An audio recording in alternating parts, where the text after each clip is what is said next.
भारतीय राजनीति में विपक्षी एकता के लिए 18 जुलाई का दिन हमेशा याद किया जाएगा, क्योंकि इस दिन विपक्षी दलों के गठबंधन को नया नाम मिला और साथ में 2004 में बने यूपीए का सियासी अस्तित्व खत्म हो गया। अब यूपीए अतीत की बात हो गई और भारतीय राजनीति के नए गठबंधन ने आकार ले लिया।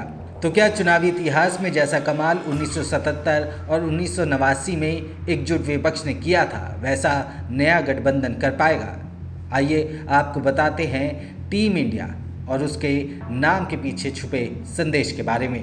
मंच तो एक है लेकिन दल अनेक हैं। यहाँ देश के वो तमाम क्षेत्रीय दल मौजूद हैं जिन्होंने अपने दम पर मोदी मैजिक को अपने गढ़ में रोक रखा है। इनमें अरविंद केजरीवाल, हेमंत सोरेन, ममता बनर्जी, सिद्धरमैया जैसे नेता शामिल हैं। यहाँ विपरीत विचारधाराओं से जुड़े कई दल दिखे जो राज्य में एक दूसरे के कट्टर सियासी दुश्मन हैं। अब तक सब अलग अलग चुनाव लड़ते थे, लेकिन अब सब एक साथ मिलकर चुनाव लड़ेंगे, एक नई पहचान और नाम के साथ। नाम है India, Indian national development inclusive alliance. Short form में समझे तो 26 दलों के गठजोड़ का नाम है इंडिया। गठबंधन का नाम तय हो गया, लेकिन इन तस्वीरों का सियासी मतलब क्या है? विपक्षी एकता को लेकर 2 दिवसीय मंथन के लिए 24 के लिए क्या प्लान निकला? विपक्षी एकता सम्मेलन में नेताओं के हाथ मिले, लेकिन क्या दिल मिले? इन सवालों के जवाब विपक्षी एकता की तस्वीरों में छुपे हैं, क्योंकि 2024 के लिए विपक्षी दलों ने मोदी को बड़ा संदेश दिया है। संदेश नंबर 1, विपक्षी एकता पर तमाम तरह की कयासबाजी पर पूर्ण विराम लग गया।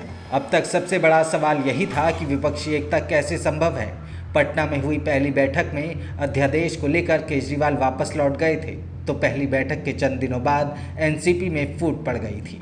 लेकिन दूसरी बैठक में न सिर्फ गठबंधन का नाम तय हो गया, बल्कि तस्वीरों ने बता दिया कि 2024 में मोदी के खिलाफ ऑल बनाम मोदी की चुनावी जंग के लिए सभी सीरियस हैं। वहीं कांग्रेस सभी को एकजुट करने के लिए हर कुर्बानी के लिए तैयार है।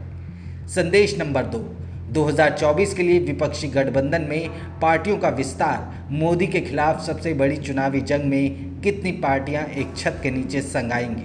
चुनाव से पहले विपक्षी एकता का ट्रेलर पहले पटना और अब बेंगलुरु में दिखा। 2024 के लिए 26 दलों का गठबंधन तैयार है। ये वो गठबंधन है जिसमें तमाम क्षेत्रीय दल मौजूद हैं, जिनका बड़ा जनाधार है। मतलब विपक्षी एकता के विस्तार में दम तो है। 26 विपक्षी दलों ने अपने पत्ते खोल दिए हैं। 2024 में मोदी को हराने के लिए विपक्ष के 26 दल अब मिलजुल कर चुनाव लड़ेंगे। तैयारी पूरी है, लेकिन मोदी के सामने विपक्षी दलों की एकता का बल कितना टिक पाएगा, ये सवाल अभी भी बरकरार है। संदेश नंबर 3, विचारधारा अलग अलग लेकिन बड़े लक्ष्य के लिए सब साथ आ गए। अगर विपक्षी एकता के गुलदस्ते में मौजूद फूल को देखें तो विचारों की महक अलग अलग है। बंगाल में टीएमसी और कांग्रेस धुर विरोधी हैं, लेकिन सामान्य लक्ष्य के लिए एक साथ आ गए। पंजाब, दिल्ली और गुजरात में आम आदमी पार्टी और कांग्रेस धुर विरोधी हैं, लेकिन 2024 के लिए दोनों ने हाथ मिला लिया। चाहे नीतीश कुमार हो या फिर उद्धव ठाकरे, दोनों लंबे वक्त तक एनडीए का हिस्सा रहे हैं, लेकिन अब विपक्षी गठबंधन का हिस्सा है। संदेश नंबर 4, अगर आप गठबंधन के नाम को देखें तो नाम में ही विपक्षी एकता की शक्ति का मंत्र मौजूद है। Indian national development inclusive alliance. यहाँ डेवलपमेंट का मतलब है विकास की राजनीति, जबकि इंक्लूसिव का मतलब है सबका सम्मान, सबका साथ, यानी नफरत के खिलाफ मोहब्बत की राजनीति।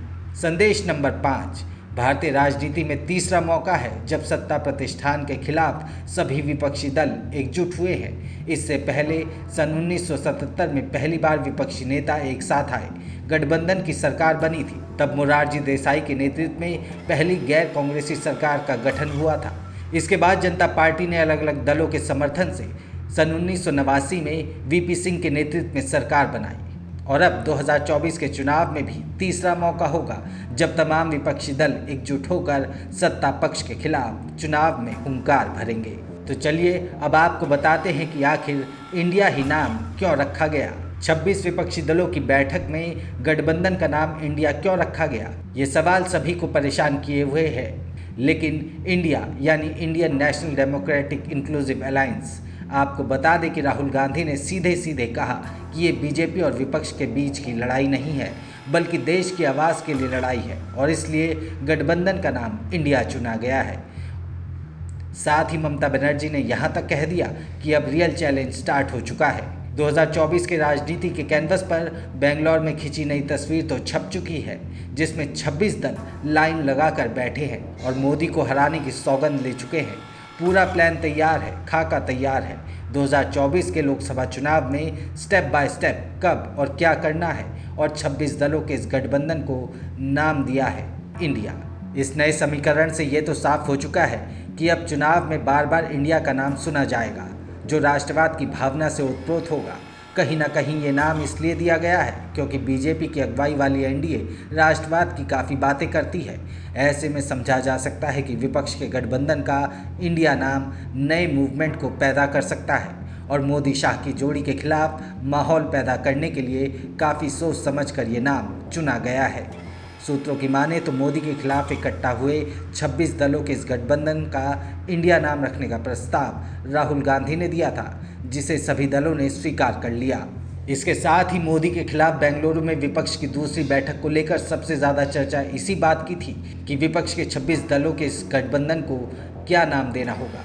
इसके साथ ही इंडिया नाम शायद इसलिए भी चुना गया ताकि बीजेपी बहुत ज़्यादा सियासत ना कर पाए।